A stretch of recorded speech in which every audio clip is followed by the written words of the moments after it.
everybody, my name is Allison. I'm the Programs, Outreach, and Youth Services Manager here at Monterey County Free Libraries. Thank you for joining me today for an episode of Book Browse Kids, the program where we bring the books to you. We know that it can be hard to figure out what books you want to read when you're not able to physically browse them in person, so this program is designed to give you a little bit of a taste for what we have on our shelves. The titles that I will be presenting today are selected at random from some new materials that have been purchased. I am going to read you the summary of each title, and then it's up to you if you want to put it on hold. You can visit our website, www.emcfl.org, or call our phone service at 831-883-7555. So today I have 2 picture books, 2 fiction books, and 1 graphic novel to present. Our first is a picture book. It's called Oona, and it's by Kelly DiPucchio. Oona and her best friend Otto love to search for treasure, and often find trouble instead. Messy trouble, tricky trouble, even shark-related trouble. That's never stopped them before, though. After all, no proper treasure hunt is without some adventure. But when the grandest treasure yet is stuck in a deep, dark rift, Oona's not sure if she can dive right in. What might be waiting for her in those unknown waters? Our next picture book today is called Raven, Rabbit, Deer, and it's by Farrell, Holler. The boy shows Grandpa how to jump in the snow and how to make it splash into the creek. Grandpa shows the boy rabbit tracks and deer hiding among the trees. They greet their animal neighbors by name: Raven, Rabbit, Deer, Sparrow. Back home, the little boy sets the table with cookies while Grandpa pours the milk. It has been a glorious afternoon, and soon there will be books and blankets and the big armchair by the fire. For our older audiences, I have selected at random 2 fiction titles.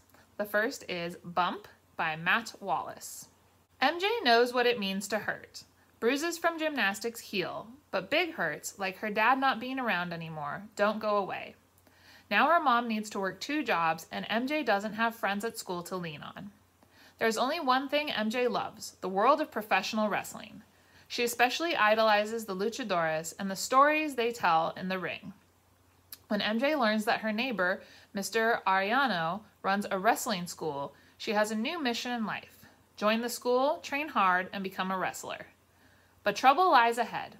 After wrestling in a showcase event, MJ attracts the attention of Mr. Ariano's enemy at the State Athletic Commission. There are threats to shut down the school, putting MJ's new home and the community that welcomed her at risk. What can MJ do to save her new family? Our second fiction title is called Take Back the Block, and it's by Chrystal D. Giles. Wes Henderson has the best style in the 6th grade. That and hanging out with his crew, his best friends since little kid days, and playing video games is what he wants to be thinking about at the start of the school year, not the protests his parents are always dragging him to. But when a real estate developer makes an offer to buy Kensington Oaks, the neighborhood Wes has lived in his whole life, everything changes. The grown-ups are supposed to have all the answers, but all they're doing is arguing. Even Wes's best friends are fighting, and some of them may be moving. Wes isn't about to give up the only home he's ever known. Wes has always been good at puzzles, and he knows there has to be a missing piece that will solve this puzzle and save the Oaks. But can he find it before it's too late? Exploring community, gentrification, justice, and friendship, Take Back the Block introduces an irresistible 6th grader and asks what it means to belong to a place and a movement and to fight for what you believe in. And for our last title today, we have a graphic novel. It's called We Found a Monster by Kirk Scroggs. There's a reason scary movie fan and master of macabre Casey Clive looks 10 times paler and more exhausted than the average 6th grader. Monsters!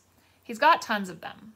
For the last, unusual years, monsters have been arriving on Casey's doorstep, needing a place to stay, something to eat, and lots of attention. It's getting impossible to keep these haunted house guests a secret, much less get a good night's sleep. Casey has to find a solution, and fast. But someone is on to Casey's supernatural stash. Xandra, the new girl at school, not only knows about his creature collection, but she's found a monster too, and it needs his help. Now Casey must juggle location scouting for his house of horrors, keeping his monsters protected from the townspeople and an evil droid of doom, and navigating middle school. Good thing he can trust Xandra, or can he?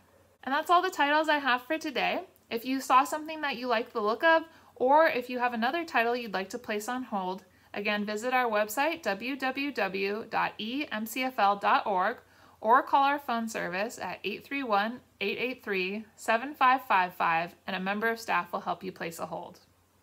I hope to see you in a future episode of Book Browse Kids. I hope that you have a great rest of your week. Goodbye, everyone. Happy reading.